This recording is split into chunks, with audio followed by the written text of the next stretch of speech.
전도서 3장 1절부터 9절까지 제가 같이 함께 봉독하시겠습니다.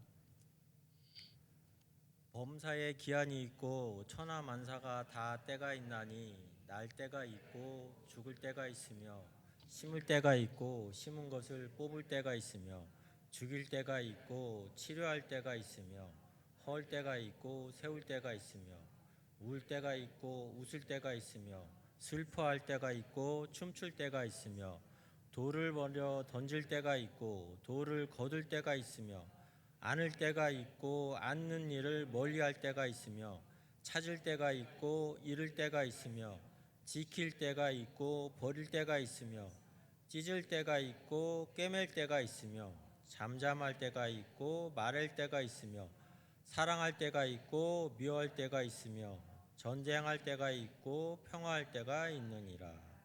일하는 자가 그의 수고로 말미암아 무슨 이익이 있으랴. 잠시 기도드리겠습니다. 하나님 아버지, 부족한 제가 이 단위에 섰습니다. 하나님 아버지, 떨리는 마음으로 이 자리에 섰는데 하나님 아버지, 제 부족함은 감춰 주시옵고 하나님 아버지, 듣는 성도님들 부족한 저의 말이지만 듣는 귀와 열린 마음을 열어주셔서 모든 것을 포용하게 하여 주시옵고 하나님께서 제 혀와 입술을 주장하여 주시어 이 시간 이끌어 가게 하여 주시옵소서. 모든 말씀 우리 주 예수 그리스도의 이름으로 감사하며 기도드립니다. 아멘. 안녕하십니까. 저는 온유 속 속장을 맡고 있는 이경호 장로입니다. 제가 갑자기 원래 예정에 없던 이 설교라고 그럴까 이렇게 말씀을 같이 나누게 됐는데 원래는 이게 손인구 장로님이 하시기로 했는데 급작스럽게 뭐 사정이 생겨가지고 수요일 날 저한테 이 바톤이 넘어왔습니다. 그래서 제가 많이 준비 못했는데 미흡하지만 제가 그 뭐 설교라기보다는 제가 평소에 느끼고 살아가면서 제 나이도 이제 뭐 제가 많이 살지는 않았지만 요즘 살면서 느꼈던 점 이제 같이 나누고자 하니까 부족하더라도 많은 양해 부탁드리겠습니다. 먼저 이게 이 또한 지나가리라 이게 제목을 목사님께서 그 제목을 달라고 하시더라고요. 그래서 문득 그냥 이 말을 전해야 되겠다. 뭐 이 제목이 어떨까 싶어서 그냥 이 또한 지나가리라 이렇게 정했는데 지나 보니까 또 이제 본문을 또 이제 정해야 되는 것 같더라고요. 그래서 그러면 이게 맞는 본문이 뭐지 하고 찾아보니까 지금 읽은 이 말이 그래도 가장 그 성경에서 찾을 수 있는 말 같아서 이렇게 함께 읽게 됐고요. 제가 한 10년 전쯤에 성경 통독 시간에 아마 간증을 한번 한 적이 있습니다. 그때도 아마 제가 이 비슷한 말로 제 인생은 제 인생 살아가는 게 새옹지마 같다라는 말씀을 한번 드린 적이 있어요. 근데 이 또한 지나가리라는 말하고 이 새옹지마라는 말 뜻하고는 일맥상통하지 않나 싶습니다. 새옹지마 여러분들도 많이 아시죠? 이게 이제 이 얘기가 나타난 시기가 놀랍게도 기원전 200년 전쯤 얘기예요. 그러니까 굉장히 오래전에 우리들이 지금도 흔히 말하는 이것 또한 지나가리라 이런 뜻의 말이 벌써 기원 200년 전에 있었다는 얘기죠. 이 얘기 잠깐 들려드리면 이 고사성어 잠깐 들리면 뭐 전체적인 뜻은 변방 노인의 말 이건데 이제 이게 국경선에 어느 한 노인이 아들과 함께 이렇게 말을 기르면서 이렇게 살고 있었어요. 근데 이제 그 말이 그 중에 순말이 국경선 너머로 달아나 버린 거예요. 그러니까 말이라고 하면 지금도 아마 상당한 재산적 가치가 있을 텐데 그때 당시 기원전 200년 전쯤이니까 그때 당시는 엄청난 재산 가치가 있었겠죠. 그것을 하루아침에 잃어버리니까 이웃들도 되게 안타까워하면서 이 노인을 위로한 거예요. 아, 이렇게 큰 일을 당해서 어쩌냐고 이렇게 상심돼서 위로를 하는데 뜻밖에도 이 노인은 담담한 태도로 얘기를 하는 거예요. 또 그런 일이 있으면 또 어떤 또 다른 일이 있지 않을까, 그렇게 슬퍼할 일은 아닐 것 같네 라고 오히려 담담한 태도로 말하니까 위로하러 왔던 사람들이 오히려 머쓱해지는 거예요. 그 일이 이제 그렇게 지나가고 그 일이 잊혀질 쯤 해서 그 순말이 다시 암말하고 그 암말하고 사이에서 난 새끼들을 데리고 다시 노인에게 찾아옵니다. 아, 요즘 말로 말하면 대박이 난 거죠. 새끼들이 이제 재산이 엄청나게 부른 상태가 됐으니까. 그런데 이제 그걸 보고 동네 사람들이 또 부럽기도 하고 또 시기도 나고 샘도 나지만 와서 참 좋겠다고 무슨 업을 쌓길래 이렇게 복을 받았냐고 이렇게 하니까 또 노인네 그 노인 하는 말이 같이 이렇게 들떠서 흥분하지 않고 또 차분하게 또 뭐 이거 뭐 그렇게 기뻐할 일만은 아닐 것 같은데라고 하면서 또 차분하게 얘기를 진행하는 거예요. 그래서 사람들이 참 희한한 노인이라고 이렇게 말하면서 돌아가는데 제가 봐도 이분은 평범치 않은 노인은 맞는 것 같습니다. 그렇게 커다란 부를 손에 쥐고도 그렇게 흥분하지 않고 차분해진다는 거는 아마 저희들을 살아가면서도 몇 명 안 될 것 같은데 그런 태도를 취하는 사람은 어쨌든 그렇게 또 시간이 지나서 그 암말을 그 아들이 훈련시킨다고 말을 타고 훈련을 시키다가 낙상을 하게 됐어요. 그래서 다리가 불구가 돼버리는 사건이 일어납니다.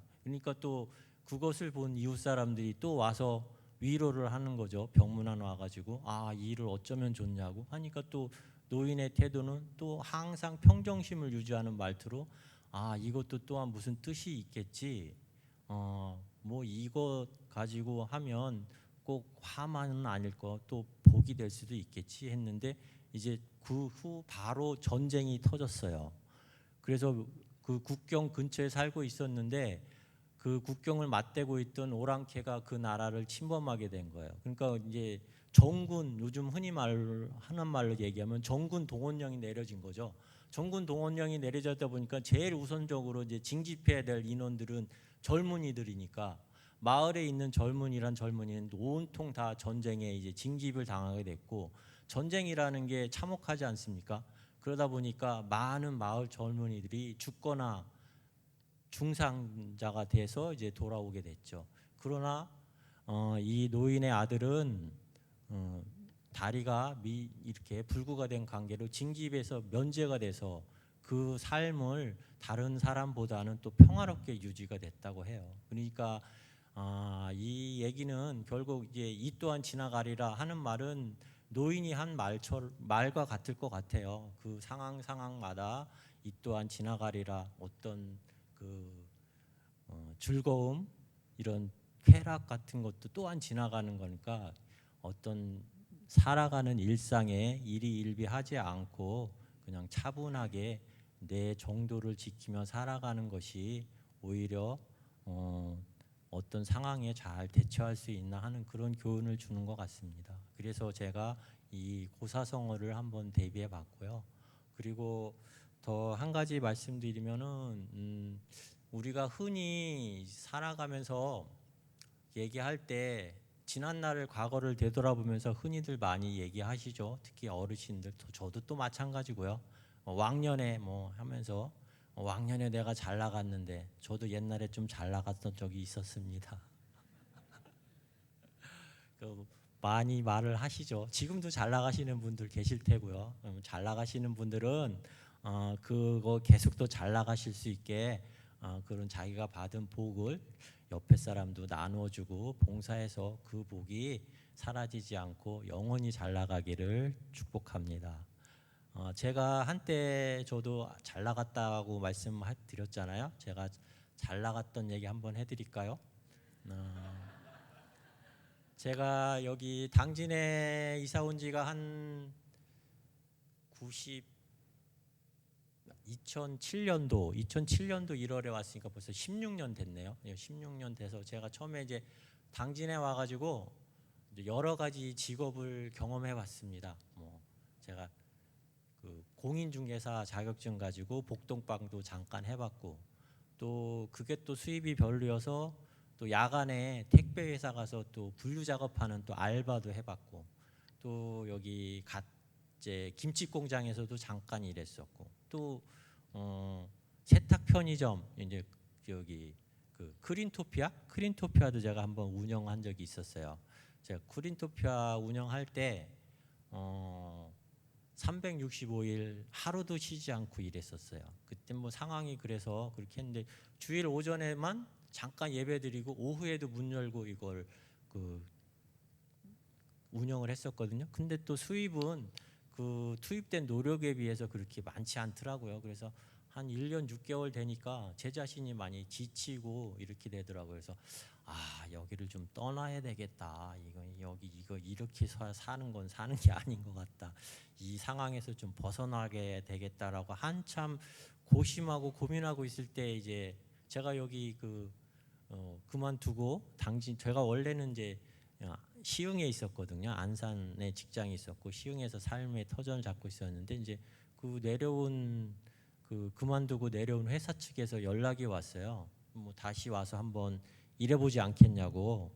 뭐 고민도 하고 있었고 뭐 에이 잘 됐다. 사실은 그 회사가 어떤 제가 고민되고 실망돼서 떠나왔던 회사인데 이 세탁소 여기서 처박혀서 이러는 것보다는 다시 나가서 뭘 해보는 게 낫겠다 싶어서 제가 그 부름을 갖고 갔어요. 다시 뭐 좋다 그러면 내가 다시 회사 들어가서 일을 하겠다. 가보니까 회사는 그 전보다 많이 축소가 돼 있었고 인원도 조금 변경이 많이 됐더라고요.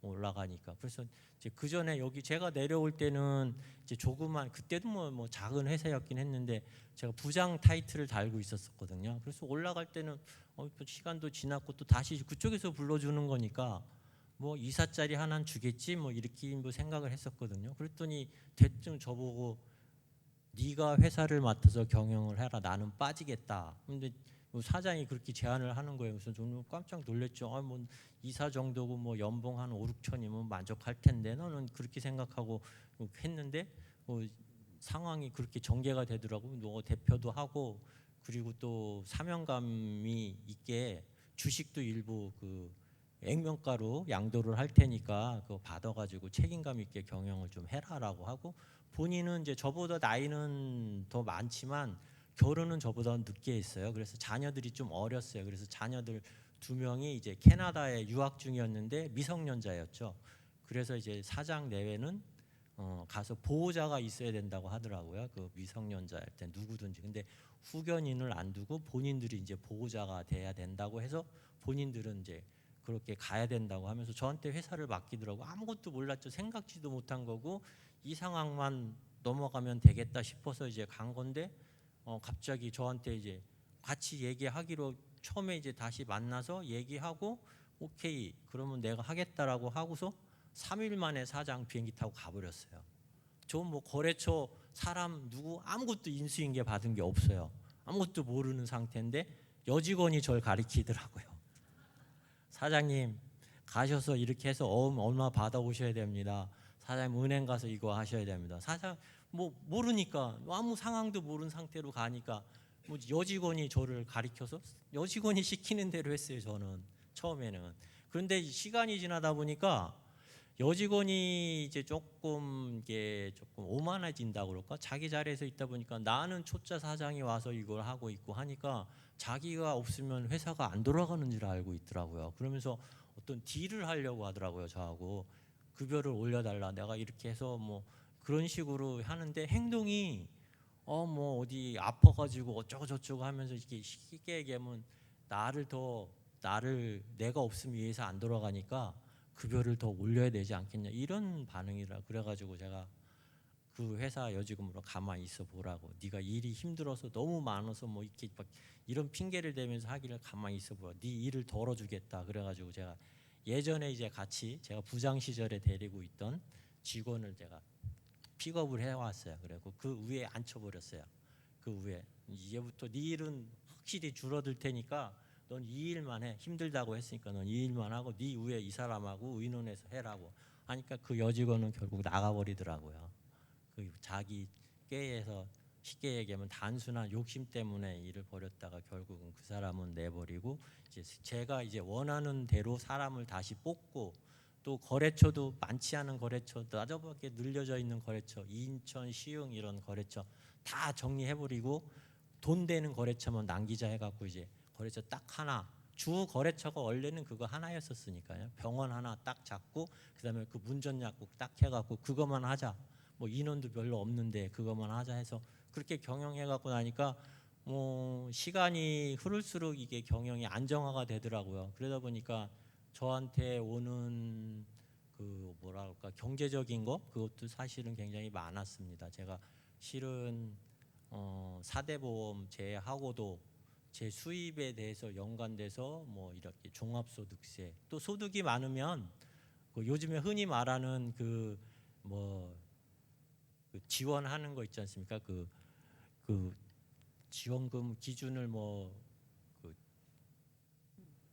건강보험료 얼마 냈냐 납부 가지고 지원을 주냐 마냐 이거 하는데 제가 그 기준에도 속했었어요. 그래가지고 제 소득에 종합소득세 내지 그리고 또 배당에 대한 그 1년이 지나면 1년 결산해가지고 배당을 하면 배당 소득세를 또 내는데 15.4% 정도 내거든요. 그렇게 띄고 하면 그런 돈만 해도 4대 보험은 제외하고라도 제가 한 몇 천만 원씩 냈었어요. 그러니까 장구가 금방 뭐 이렇게 돈에 허덕이고 이러다가 매년 막 돈이 막 쌓여가는 거예요. 저 장구가. 그러니까 야 노후가 넉넉하겠구나. 그래가지고 뭐 한참 오만해지는 거죠. 이게 하니까 그러니까 동창회 가고 동문회 가서 정학금도 내주고 또 친구 어렵다 그러면 현금도 주고 어머니가 또 교회 나가서 어머니가 뭐 교회 이렇게 조그만 교회를 섬기셨는데 뭐 교회 어렵다 뭐 이런 일이 있었어 그러면 거기다가도 헌금도 해드리고 어머니 기살려 주느라고 그렇게 하고 또 이제 저희 어머니가 고생을 진짜 많이 하셨어요. 저희 어머니가 사실은 70 넘어서까지 사실은 저희 행상을 하셨어요. 저희 어렸을 때부터 행상하셔서 저희 형하고 저희 형제 둘인데 저를 키웠고 그러니까 어머니한테 또 많이 또 해드렸죠. 어머니 모시고 가가지고 그 행상 당장 이제 그만두게 하고 제가 그리고 이제 어머니한테 이제 경제적인 지원을 막 해드렸죠. 그리고서 뭐 아까도 말씀드렸지만 교회 가서 이렇게 교회 어머니 좀 그 쉽게 얘기하면 무시대라고 이렇게 돈도 좀 내드리고 또 어머니 2주마다 한 번씩 제가 마트 가가지고 막 쌀서부터 이제 온갖 걸 다 사드렸어요. 그것도 제일 좋은 걸로만 과일을 사도 제일 좋은 거 뭐 쉽게 얘기하면 간장 같은 걸 사도 그 중에서 제일 비싼 거 몇백 원이 비싸도 제일 비싼 거 비누, 샴푸 그것도 다 제일 좋은 걸로만 사드렸어요. 그러니까 우리 어머니가 저한테 그랬죠. 나중에 이제 하면 이제 사시면서 야 늙음하게 아들 때문에 진짜 호강한다고 그 말씀하시고서 교회만 이제 그때부터는 열심히 다니셨죠. 교회 어머니가 늦게 믿으셨는데 교회 항상 요즘하게는 항상 이제 성경 말씀 보시고 나이 드셨는데 늦게 시작하셔갖고 성경 필사하시고 늘 테레비 즐겨 보시던 분인데 테레비 거의 안 보시고 항상 그 귀로 성경 말씀 듣고 읽고 또 맨날 교회 가서 가시고 또 토요일만 되면 주일이 벌써 설렌다고 이렇게 말씀하실 정도로 굉장히 열심히셨어요. 그래서 어머니 참 행복하시다 그러고 저도 많은 위안이 됐죠. 그래서 이렇게 하는데 이제 어머니 팔순 때 정말이지 그 전에는 못했던 거. 그 전에는 사실은 뭐 저희 형이나 저나 저희들 뭐 가정 뭐 월급쟁이들 뻔했지 않습니까? 그러니까 저희들 살기 급급하죠. 어머니한테 뭐 조금 해드린다고 그래도 사실은 그 표도 안 나고 그랬었는데 팔순잔치 때는 정말 이게 뭐 거창하진 않아도 우리 가족 모두 형네 가족도 그때는 이제 아이들이 이미 이제 장성해서 좋은데 다 취직하고 공기업에 취직하고 제약회사에 취직하고 하니까 어머니가 항상 이게 팔순잔치 때 온 가족이 진짜 그 어머니 섬기시던 교회 목사님 모시고 또 성도들 몇 분 모시고 또 저는 이제 친인척들 모시고 팔순잔치 해드렸을 때 정말 제가 기뻤어요. 왜냐하면 그때는 그렇게 못 해드렸었거든요. 그래서 한참 좋아하셨는데 어머니가 이제 하신 말씀이 이렇게 살면 요즘 참 행복하다. 이렇게 한 5년만 더 살면 좋겠다. 애들 결혼하는 것도 보고 이렇게 한다고 했는데 사람 일이 그렇게 뜻대로 되지 않더라고요. 이제 어머니 팔순 잔치 치른 그 해 겨울에 이제 어머니 좀 몸이 좀 안 좋아지기 시작하시는 건데 혼자 이제 그거 이제 병원에 다니셨죠. 의원급에 동네 이쪽에 가도 안 낫고 저쪽에도 안 나니까 그다음 그해 초에 다음에 이제 그 팔순잔치 치료 다음에 이제 평택에서 나름 큰 병원에 가서 종합검진을 받으셨어요. 근데 종합검진을 받았는데 받는 그 자리에서 결과가 나오는 그 자리에서 의사가 이제 아들 연락처를 달라고 그래서 제가 불려갔죠. 근무하다가 그러니까 어머니 이미 암이란 판정을 받으셨더라고요. 그래서 그렇게 좋아하시고 이렇게 조금 더 사셨으면 했는데 그게 뜻대로 안 되더라고요. 그래서 의사 선생님한테 물어봤죠. 제가 얼마나 더 사시겠냐고. 그러니까 3개월이 정도라 지금 아무것도 뭐 손 쓸 게 없다고 이미 다 지나왔기 때문에 뭐 더 이 나이에 더 손 쓴다는 건 아무가 의미가 없다고 그냥 잘해드리라고. 그래서 그렇게 허망하게 그렇게 3개월을 지냈어요. 그리고 또 병원에 이제 입원하다 보니까 그땐 또 코로나가 또 한창 확장할 시기였었고요. 뭐 입원도 안 되고 그, 그 보호자가 또 마음대로 출입도 못하고 그래서 좀 답답했었어요. 그렇게 어머니가 이제 그 판정 받으시고 어머니한테는 안 알렸었거든요 처음에. 그러니까 이제 조금 지나다 보니까 병원에 있는데 아무런 본인이 차도가 없으니까 이제 의사 선생님하고 간호사들한테 이제 스트레스를 주는 거예요. 왜 병원에 와서 이렇게 며칠이 지났는데도 아무런 차도가 없냐? 나는 왜 계속 아프냐? 말씀을 안 드렸으니까. 그러면서 의사 선생님이 저한테 얘기를 하더라고요. 말씀드리는 게 좋지 않냐고. 그래서 그것도 참 많이 고민이 되더라고요. 어머니 그 죽음 이렇게 맞이할 때 그걸 알려드려야 되냐 말아야 되냐 그 참 고민되는데 제가 결국은 처음에 이제 그 다인 시대에 있었거든요. 어머니가 병원에 계실 때 이제 제가 어느 순간에 그 다른 분들은 물리치료를 받으러 간다 뭔다 하면서 다 자리에 없어고 어머니만 이렇게 혼자 병상에 계실 때 제가 말씀드렸죠. 엄마 사실은 엄마 병이 이렇다.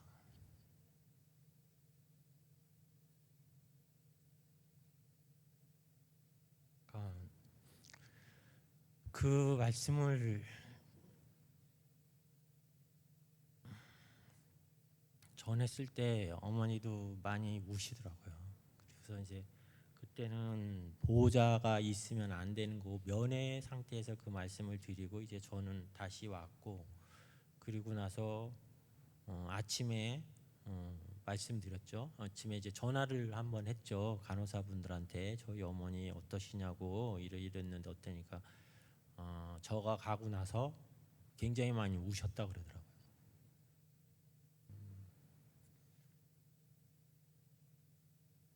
그렇게 이제 또 이제 시간이 갔고 이제 가니까 또 어머니가 이제 그 이후에는 그걸 또 받아들이시더라고요. 이렇게 해서 이제 내가 시간이 됐구나 하면서 이제 그때부터는 이제 병문안이 허락되면 이제 뭐 얼마 안 남으셨으니까 이제 친척들한테도 뭐 좀 이제 알렸고 어머니 상태가 이렇다고 이제 알리니까 이제 그때부터 이제 어머니가 이제 이별 준비를 하시더라고요. 이제 쉽게 얘기하면 저희 사촌들이나 누가 이제 병문안 오면 용돈도 이제 그동안 못 줬는데 미안하다 그러면서 이렇게 용돈도 다 챙겨 주시고 그리고 또 이제 교회 분들이 이렇게 병문하면 걱정하지 말라고 그리고 또 믿지 않는 분들이 또 저희 형제들은 많거든요. 근데 오면 걱정하지 말라고 난 뭐 하나님 천사가 나를 이거 데려갈 건데 뭐 걱정하냐고 그러면서 의외로 이제 담담하게 지내시더라고요. 그래서 그게 또 참 감사했어요.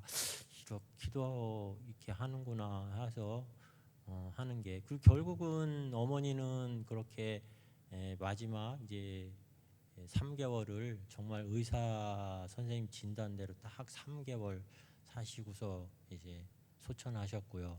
또 어머니가 보여주셨던 그 담담함, 죽음 앞에서 담담함 지금도 저는 제가 과연 그렇게 상황에 처하면 어머니처럼 좀 이렇게 담담하게 이렇게 받아줄 수 있을까 하는 생각도 좀 있더라고요.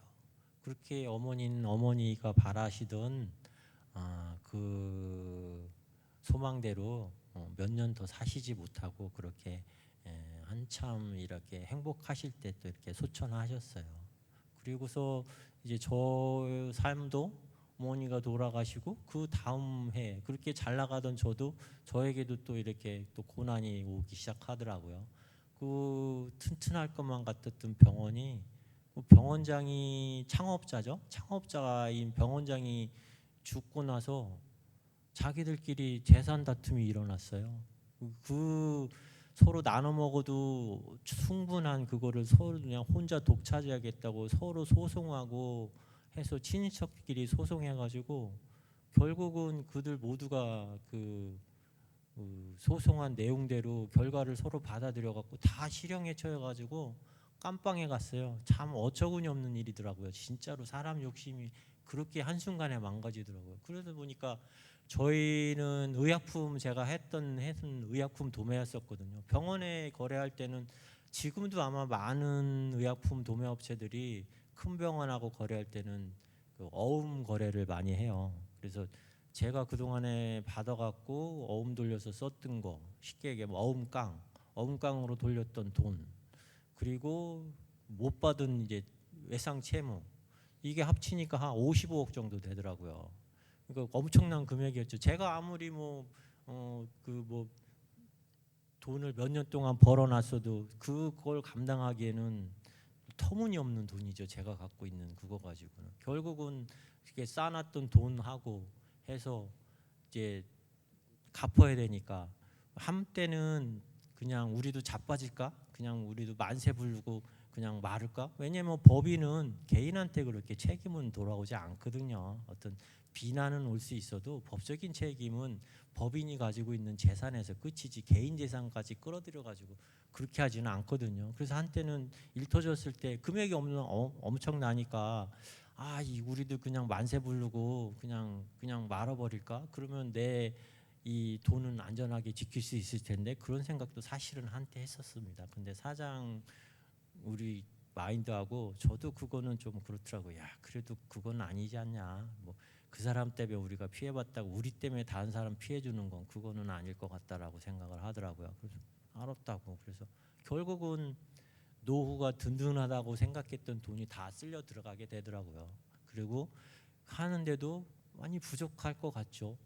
그거 가지고도 많이 부족한데도 불구하고 어찌어찌 꾸려다 나가다 보니까 뭐 그 상황이 처음에 터졌을 때는 뭐 잠도 못 잤죠. 이거를 과연 어떻게 할까? 쉽게 얘기하면 집안에 뭐 채권자들이 혹시 법으로는 그렇지만 채권자들이 집에로 찾아와서 뭐 행패 부리거나 이렇게 하는 거 아닐까? 그런 걱정도 많이 했고 어쨌든 간에 불면의 밤이죠. 그러면서 하나님께 기도해도 하나님 응답이 없으시더라고요. 안 만나 주시더라고요.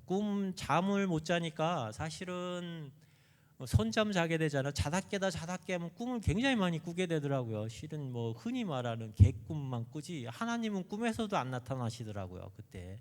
근데 어찌어찌 시간이 몇 년이 이렇게 흐르다 보니까 그런 부분이 이렇게 저렇게 어쨌든 가지고 있던 돈, 또 돈이 모자랄 때는 또 이제 부도나면 세금을 또 돌려받게 돼 있어요. 이미 낸 세금을 그 매출이나 이익에 대해서 이미 냈던 세금은 손해가 이렇게 발생하면 또 일부분 돌려받게 돼 있어요. 그런 돈으로 또 어떤 어려운 상황, 급하게 돈이 필요할 때 이제 더 이상 돈이 나올 게 없는데 할 때 또 세금 신고할 때 오히려 세금 납부할 때 세금을 돌려받아 가지고 그 돈으로 또 이렇게 또 그 위기를 넘어가고 이렇게 하게 되더라고요. 그래서 결국은 이제 그 위기도 넘어가게 됐고요. 지나고 보니까 뭐 제가 할 수 있는 힘이 아니었고 결국은 하나님의 보이지 않는 저한테 직접적으로 이렇게 말씀을 하시지 않았지만 보이지 않는 손길로 그 위기를 넘어오지 않았나 솔직하게 이 시간 솔직한 마음으로 고백합니다. 정말 하나님의 은혜로 그 위기를 넘어왔습니다. 제가 이 말씀 드리는 이유는 이 또한 지나가리라는 제목도 그렇고 우리 어머니 삶도 정말이지 교회에 열심히 충성하셨거든요. 근데 어머니 원대로 그렇게 살다가 돌아가시지 못했어요. 너무 일찍 그거에 비하면 고생한 것 비하고 또 교회에 충성한 거에 비하면 너무 일찍 데려가셨어요. 또 저도 역시 마찬가지고 사실은 뭐 고민만 했지 큰 기도 없이 어떻게 받았던 부도 일순간에 또 날아가게 되더라고요. 지금 이제 요즘에 많이 형편이 어려워서 그 고생하고 또 고통받고 있는 성도들이 있은 줄 압니다. 하지만 제 얘기를 통해서 저보다도 훨씬 더 고통이 많으신 분들도 있고 지금도 그 고통 과정 중에 있으신 분들 계실 거예요. 그렇지만 제 얘기를 통해서도 조금이라도 더 지금 현재 있는 이 고통이 어떤 동굴에 갇혀 있는 게 아니고 그 고통이 어떤 터널을 지금 어떤 연단의 터널을 지나고 있어서 언젠가는 그 밝은 빛이 들어오는 터널 밖으로 나갈 수 있다는 그 희망을 가지고 조금 살아가셨으면 하는 말씀에서 제가 이 말씀을 드렸고요. 감히 그리고 또 한 가지 더 사자성어 하나 더 말씀드릴게요. 사자성어 저희가 흔히 얘기하는 일반 사람들이 죽고 나면 이렇게 이제 평가받는 그런 사자성어가 있어요. 이제 개관사정이라고 해서 이 뜻은 뭐냐면 이 시체를 간에 넣고 뚜껑을 닫은 후에야 이를 결정할 수 있다는 뜻이에요. 그래서 결국 사람이 죽으면 비로소 이제 그 사람에 대한 이제 평가가 이루어지기 시작하죠. 요즘에 이제 저도 이제 제 나이가도 올해 저도 벌써 한갑이거든요. 제가 예식장이나 장례식장에 많이 다녀봤죠. 많이 다녀보면서 이렇게 보면 특히 이제 그 장례식장에 다녀보면 어떤 빈소는 그 사람의 삶이 그 지나온 삶이 어떤 이력이 화려해서인지 뭐 조문객들도 엄청나게 많고 또 조화들도 이렇게 그냥 복들을 꽉 채울 정도로 이렇게 많이 있고 또 어떤 빈소는 정말 위로의 말을 건네기가 민망할 정도로 너무 한산하다 그럴까? 그래서 어떤 말로 위로를 해야 될지도 모를 그런 어떤 한산한 그 장례식장도 있고요. 그런 거를 보면서 한때는 저렇게 이렇게 죽어서도 이렇게 많은 사람들이 이렇게 오고 가고 그런 삶을 살아야지 하는 그런 욕심도 한때는 있었어요. 근데 지나고 보면 제가 경험한 바에 보면 그거 몇 달 안 가더라고요. 다 잊어먹더라고요. 그 상황 아무것도 아니더라고요. 그거는 이런 삶은 그 개관정사 덮는 간을 덮어서 일을 치르는 이거는 한마디로 말해서 일반 사람들의 일이고요. 저희 같이 믿는 사람들은 또 다른 개관정사가 있습니다. 이렇게 한번 보여주시죠. 이거는 원래 있던 말이 아니고요. 제가 그 단어를 글자를 하나 바꿔서 10개자 해서 아까 거는 덮을 개자여서 간을 닫은 이유고 이거는 10개자예요. 개관정사, 개관사정. 이건 무슨 뜻이냐면 저희 믿는 사람들은 죽고 나서 단위가 치고 나면 다시 관이 열리고 하나님 앞에 서게 됩니다. 그때에 따르면 이제 다시 관이 열려서 믿는 사람들은 다시 이제 심판과 구원의 이제 선택을 받게 되죠. 그렇기 때문에 세상사 연연하지 말고 우리가 살다 보면 인생 참 고단하더라고요. 저도 얼마 살지 않았지만 고단한데 고단한 삶이지만 비록 우리가 그래도 이렇게 한 자리에 모인 우리 성도님들끼리도 서로 위로해가면서 힘든 사람 이렇게 위로하고 격려하면서 이렇게 어려운 시기지만 함께 힘을 합해서 하나님 뜻에 하나님 섭리가 어떤 건지 어떤 때는 정말 이해되지 않지만 그래도 이 모든 세상은 하나님 섭리대로 움직이고 운행되고 있음을 믿으시고 합력해서 하나님 말씀 굳게 붙들고 살아가는 우리 성도님 되기를 축복합니다.